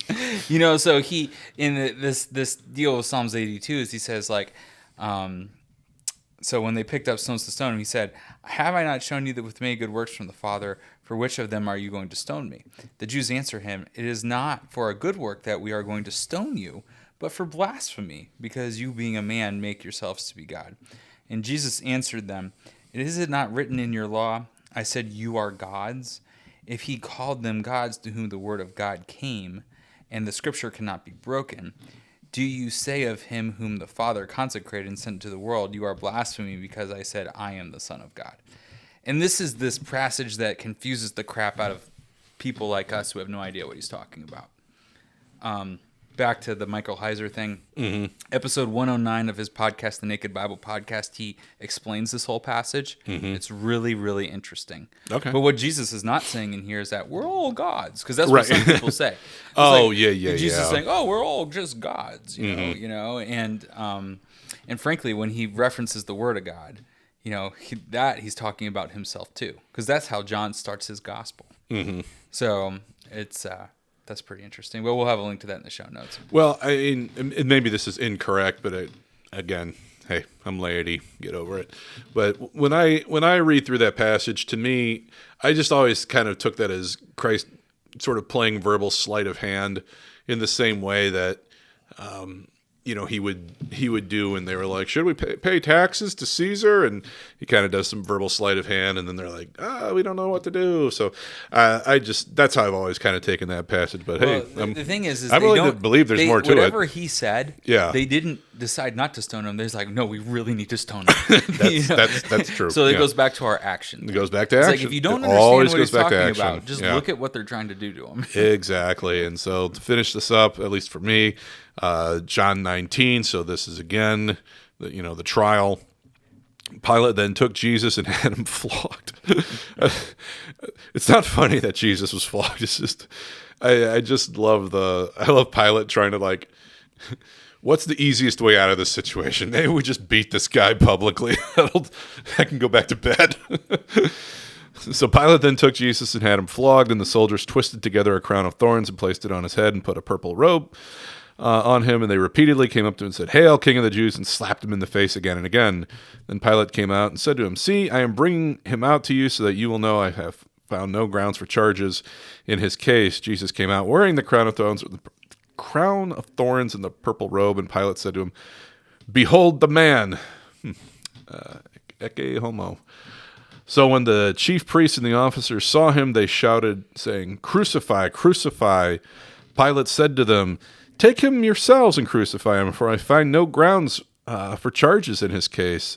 The Jews answered him, "We have a law, and by that law he ought to die, because he made himself out to be the Son of God." So again, they're acting as though Christ claimed to be God. And this was another thing that irritated me about the text, Ehrman's text, which is that he was making the argument that basically Christianity was trying to be, we'll say, anti-Semitic or something like that, that in the earlier Gospels, more of the blame for Christ's death is on the Romans, and then later when you get to John, it's almost exclusively the fault of the Jews. But again, when you read all four Gospels, I never got the impression that, it's just the Jews' fault. It's like, no, the Jews didn't like this guy. The Romans didn't want any trouble, and they figured the easiest way to solve the problem was to crucify Christ. And I don't really think that absolves the Romans. It doesn't. And I think one thing that you have to understand in John chapter 8, one of the things that gets him accused of having a demon is he calls, the Pharisaic sect, the synagogue of Satan. Right. And brood of vipers. You can't get out of Isaiah or Jeremiah. By any modern standard, Jeremiah was an anti-Semite. Because he was just against the Israeli, he accused the Israeli political establishment of being of the devil. Right. Okay. And when I say modern, I just mean like the general words, because our culture's so caught up in the words that you use. Sure. All right. So I have a few more remarks on Ehrman, but I have one last verse. Okay, that was my question. So what did I miss? The only verse that I really want to highlight, and it goes into your category of audacious claims. Okay. Is John chapter 11, when Martha says, when Jesus says to her, "Your brother will rise again." And Martha says to him, "I know he will rise again in the resurrection on the last day." Right, yeah. And Jesus says to her, "I am the resurrection and the life. Whoever believes in me, though he die, yet shall he live. And everyone who lives and believes in me shall never die. Do you believe this?" She said to him, "Yes, Lord, I believe that you are the Christ, the Son of God, who is coming into the world." That is a very audacious claim. Whoever believes in me shall never die. Right. That is like right up there on our list of audacious claims. Right. Yeah. So I just wanted to throw that one in there. No, that's a good one. Yeah, and we saw that in a few of the other passages. I didn't highlight, but yeah, that's certainly in there. Okay, so coming to the end of that, I want to now give a full-throated, defense that Christ claimed to be God, and that in a full-throated refutation of Bart Ehrman. So getting back to Ehrman's book, page 84. What did he say? So this is him trying to take down the Gospels. He says, "But who then was telling the stories about Jesus?" Referring to the Gospels. "Just the apostles? It couldn't have been just the apostles. Just the people whom the apostles authorized? No way. Just people who..." Scholarly work. No way. "Just people who checked their facts to make sure they didn't change any of the stories, but only recounted events that really happened as they happened?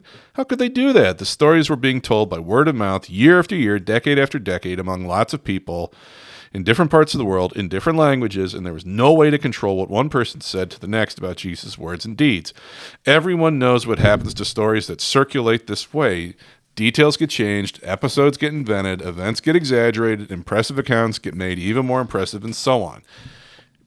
All right. Well, let's take Kant's categorical imperative, and maximize that. Dr. Ehrman, can't you level that charge against any historical document?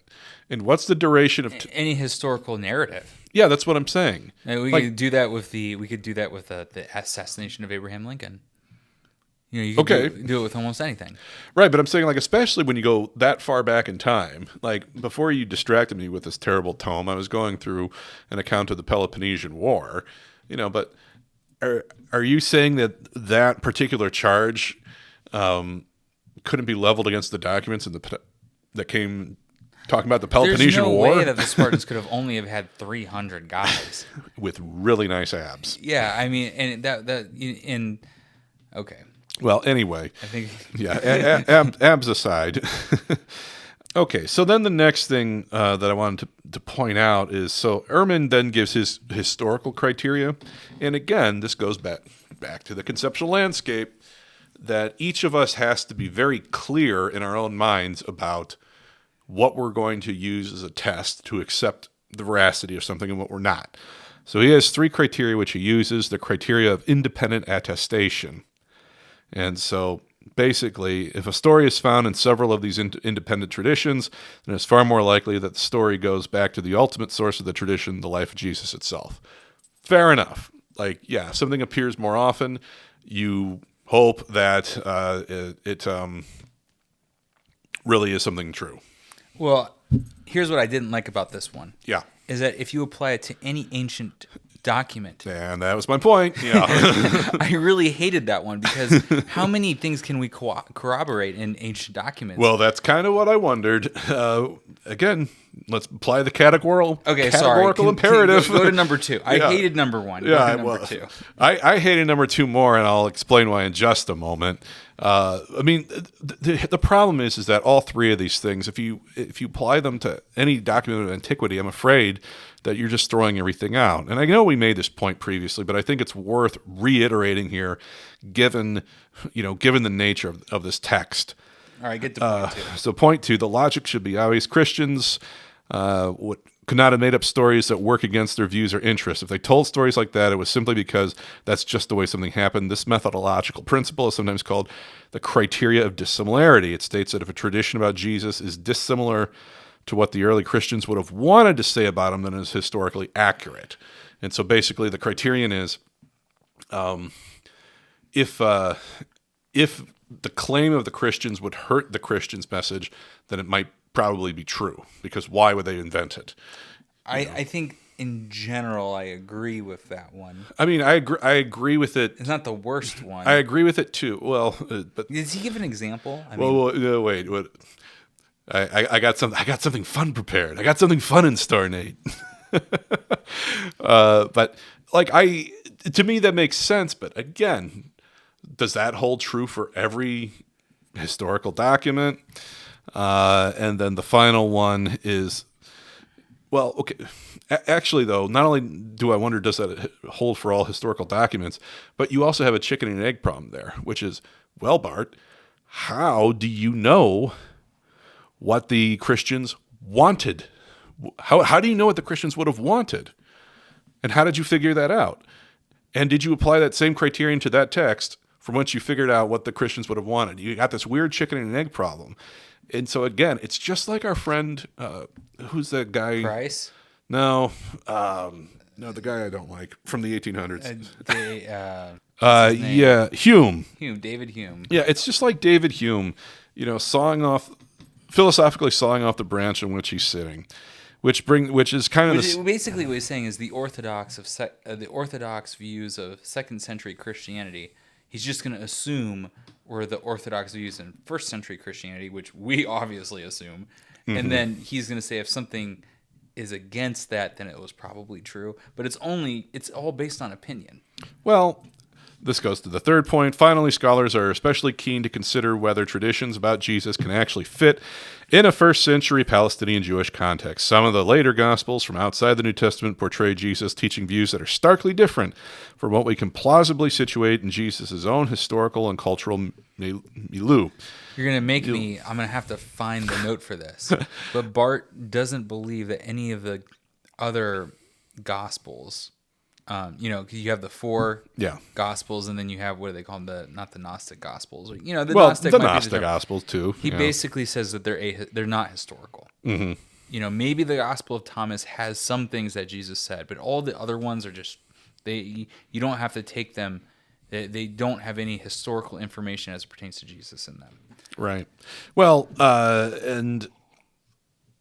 okay. So the final one is, and it's sort of a similar note, such teachings cannot obviously be accepted as ones that a 1st century Palestinian Jew would have spoken. This is called the criterion of contextual credibility. Again, a reasonable thing. Like, if Jesus was all of a sudden talking about sports cars, you'd be like, I don't know. I don't think they had those back then, So I understand the idea of the criterion of contextual credibility. But again, how do you know what the context was? No, did you apply those 3 principles to the documents of antiquity from which you're deriving what the context was? So did you, for 2 and 3, for criterion on dissimilarity and contextual credibility, do you have some examples that he gave? Well, the main example I want to talk about of dissimilarity, so which is basically saying, they wouldn't put forth anything that would be embarrassing to them, and if they did, then it would probably really be true. Well, let's take a look and see what happens later on in the book. So moving 60 pages ahead from the point where he talks about the criterion of dissimilarity. So he doesn't give an example at that point. I mean, he might have, but this one's far more fun. Okay, I'm ready. So moving 60 pages ahead from the criterion of dissimilarity, he's trying to take down the empty tomb and the resurrection. And the title of this heading is, "Why would anyone invent the women at the tomb?" Christian apologists often argue that no one would make up the story of discovery of the empty tomb precisely because, according to these stories, it was women who found the tomb. This line of reasoning believes that women were widely thought of as untrustworthy, and in fact, their testimony could not be allowed in courts of law. According to this view, if someone wanted to invent the notion of a discovered tomb, they would be sure to say that it was discovered by credible witnesses, namely the male disciples. Well, Dr. Ehrman, it seems like women finding the tomb then would be something that they wouldn't want to put in the Gospels, and yet they did. Therefore, doesn't it go along with your criterion of dissimilarity? Oh, no. I used to hold this view as well, so I see its force. But now I've gone more deeply into the matter. I see its real flaw. So what's the real flaw? What does he say? It doesn't matter. The point is that he doesn't think... He doesn't even hold to his own criteria. Right, is that if you apply the criterion of dissimilarity to women discovering the empty tomb, he would affirm the idea of women discovering the empty tomb. But he doesn't. So he violates his own criteria later on in the book. Well, I mean, I have some examples of him doing that, which we won't go into anymore. I mean, I went over the Angel of God one. I think I talked about the Paul. I have like 4 pages of his crap in here. You know. Oh, this was a great one. Actually, I am going to. Okay, you're going to do it. Okay, so Romans chapter 9. Yeah. Paul just basically says Jesus is God. Yeah. So I'm just going to read you what Bart said. So one of the most debated verses in the Pauline letters is Romans 9:5. And I guess we can read it real quick for the audience's sake. Romans 9:5 reads as, "To them belongs the patriarchs, and from their race, according to the flesh, is the Christ, who is God over all, blessed forever. Amen." Okay. So he's talking about the Jews. Scholars dispute how this verse is to be translated. What is clear is that Paul is talking about the advantages given to the Israelites, and he indicates that the fathers, that is, the Jewish patriarchs, belong to the Israelites, and from them is the Christ according to the flesh, the one who is God over all, blessed forever. Amen. Here, Christ is God over all. This is a very exalted view. Some translators prefer not to take the passage as indicating that Christ is God, and do so by claiming that it should be translated differently, to say something about Christ and then, second, to give a blessing to God. They translate the verse like this: "From them is the Christ, according to the flesh. May the God who is over all be blessed forever. Amen." The issues of translation are highly complex, and different scholars have different opinions. The matter is crucial. If the first version is correct, then it is the one place in all of Paul's letters where he explicitly calls Jesus God. But is it correct? My view for many years was that the second translation, the one where Jesus is not God, was the right one, and that the passage does not call Jesus God. My main reason for thinking so, though, was that I did not think that Paul ever called Jesus God anywhere else. So he probably wouldn't do so here. Remember, we had this angel of God conversation. Yep. And remember, at the beginning of this verse, he explicitly said that Paul never called Jesus God. Okay. But that, of course, is circular reasoning. Yes, it is, Bart. I think the first translation makes best sense of the Greek, as other scholars have vigorously argued. It is worth stressing that Paul does indeed speak about Jesus as God, as we have seen. This does not mean that Christ is God the Father Almighty. Paul clearly thought Jesus was God in a certain sense, but he does not think that he was the Father. He was an angelic, divine being before coming into the world. He was the angel of the Lord. He was eventually exalted to be equal with God and worthy of all of God's honor and worship. And so I now have no trouble recognizing that, in fact, Paul could indeed flat out call Jesus God as he appeared to do so in Romans 9:5. That is on page 307. And on page, what was it, like 106, he said that Paul never claimed that Jesus was God. That's what I'm saying. The whole thing just comes off as slipshod. And I just feel bad for Bart because I want to say to Bart, you know so much.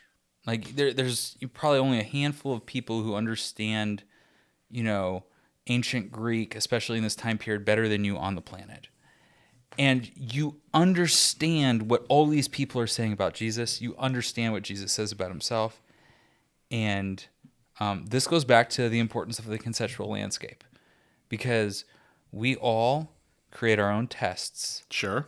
And we have a certain way that we want to live out our lives. Sure. And there's certain things we just will not accept, even if our own tests, like his own test, Right. is saying that these guys said that Jesus was God.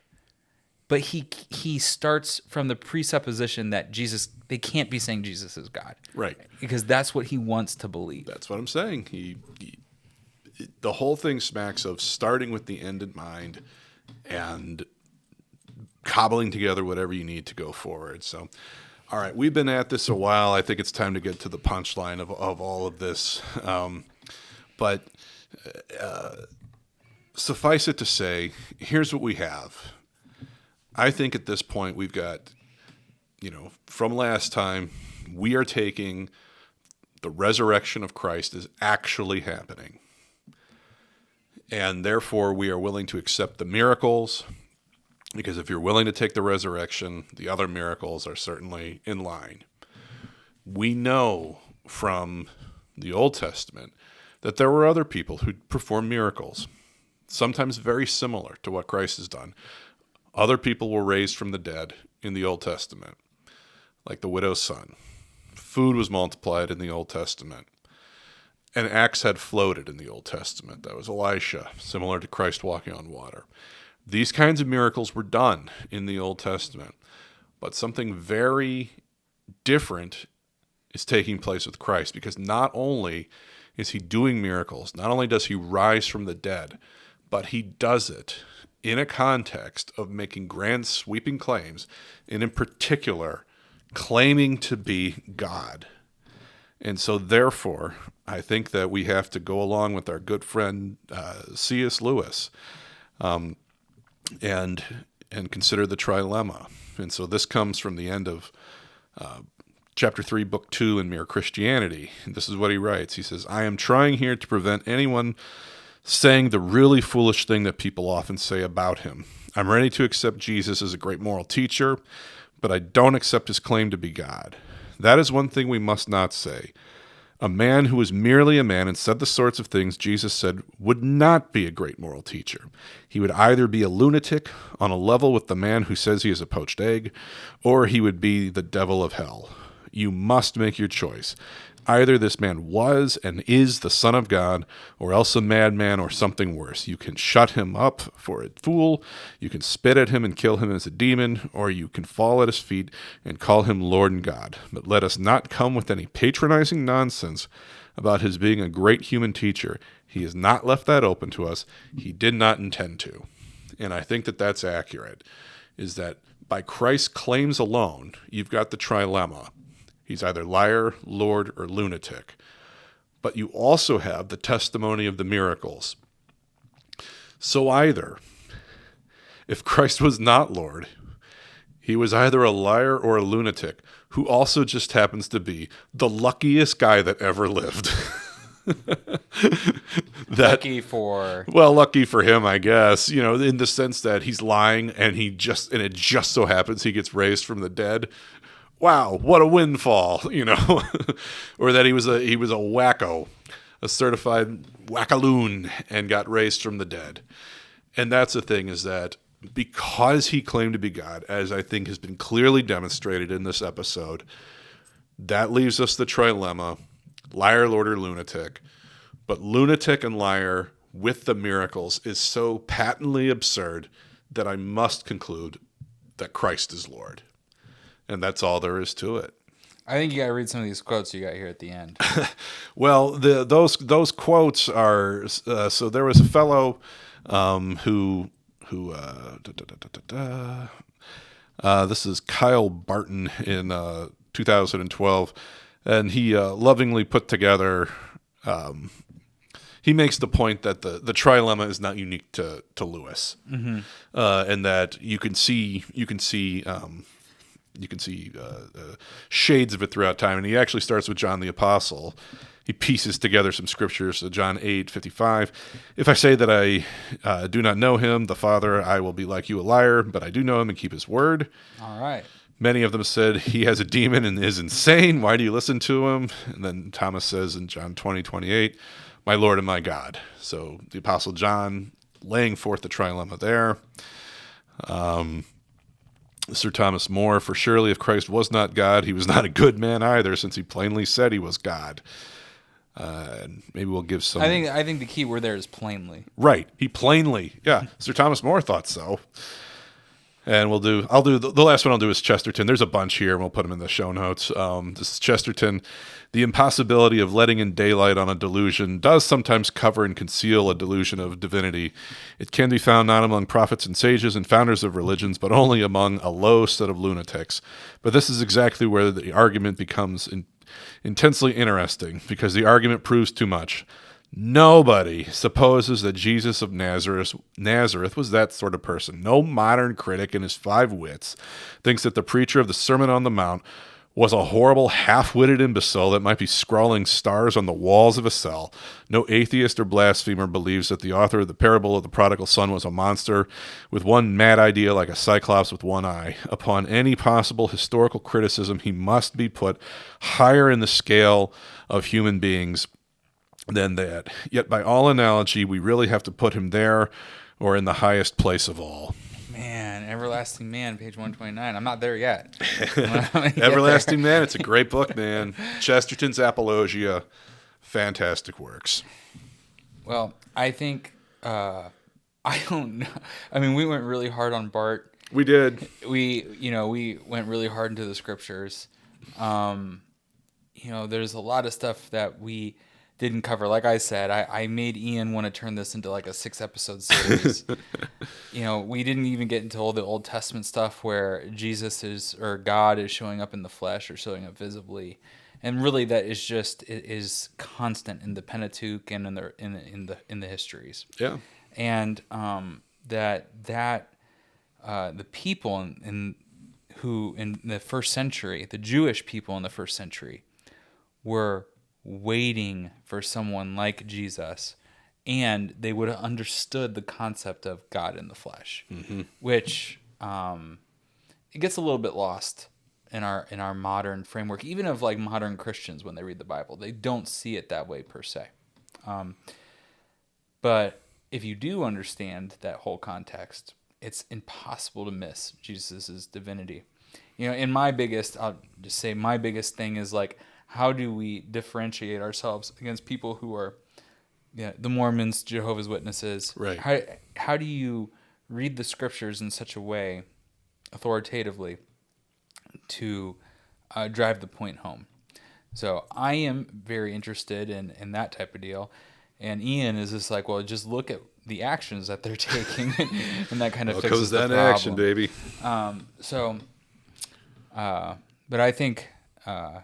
we at least had fun having this conversation. I had fun. Hopefully someone finds it very useful. Hopefully both our listeners did too. Yeah, hopefully both our listeners did too. And I think when we come back, correct me if I'm wrong, Ian, but we are going to get into the actual things that Jesus said. Teachings, commands. That's the next logical step, right? Is that if the resurrection is true and Christ plainly claims to be God, he's got to be Lord. And if he's Lord, well, then you ought to take what he says seriously. So let's take a look and see what he says. So that's the next episode. Yeah, so we'll have at least one on that, maybe two. We'll probably have a couple. We'll probably have a couple to get through what Jesus said. So thank you, the two of you, for joining us on this journey. Yes, thank you. And Petra, we'll see you out. This has been another episode of the Steel Creed Show, on earth as it is in heaven.